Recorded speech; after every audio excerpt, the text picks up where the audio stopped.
This is Anna Vogan, broker and owner of Vineyard Real Estate Group. And today I wanted to go over the idea of notice in writing. I have had quite a few of you ask me how verbal contracts work, or if a verbal agreement back and forth would hold in court. So that's what I'm going to go over today. And basically, notice is required to be in writing.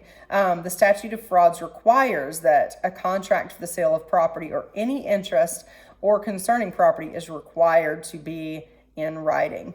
Verbal notice of the acceptance of a purchase and sale agreement is also generally insufficient to create binding agreement for the purchase and sale of real property. That's the answer to most of your questions. Any amendment, also generally insufficient to create binding agreement for the purchase of sale of any amendment or termination of a real estate purchase and sale agreement must also be in writing. I had a situation recently where my seller got a contract on her house. I presented it to her. We agreed to terms after many back and forths, and then never heard from the buyer, even when due diligence came and went.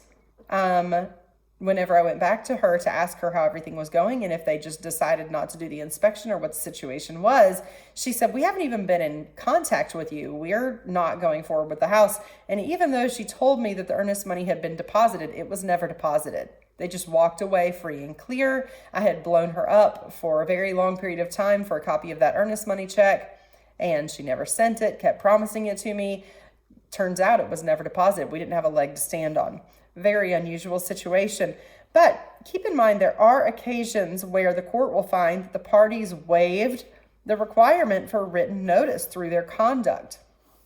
I wanted to read that to you. Verbal agreements to extend the date of closing or the day by which an offer could have been accepted have been found to be a waiver when the parties ignore the contractual requirements and continue to deal with one another as if the contract is still in existence. So, in other words, if a contract expires, let's say closing date is supposed to be May 31st, and the closing date is approaching and it's May 30th, and the lender says, "Wait a minute, I need 2 more days." And the buyer's agent tells that verbally to the listing agent, "Hey, we need 2 more days," but nobody signs an extension or an amendment. Then the courts have held in the past that everybody was still conducting business as if the contract was still valid.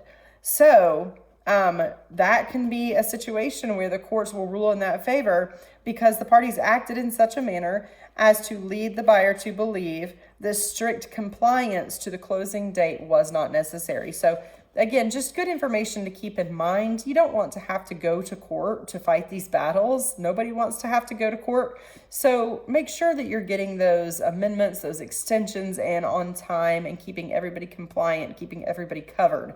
But this is just good information to keep in mind. Never rely on verbal notice for anything in your contracts. You're not protecting yourself. You're not protecting your client that way. Thanks a bunch.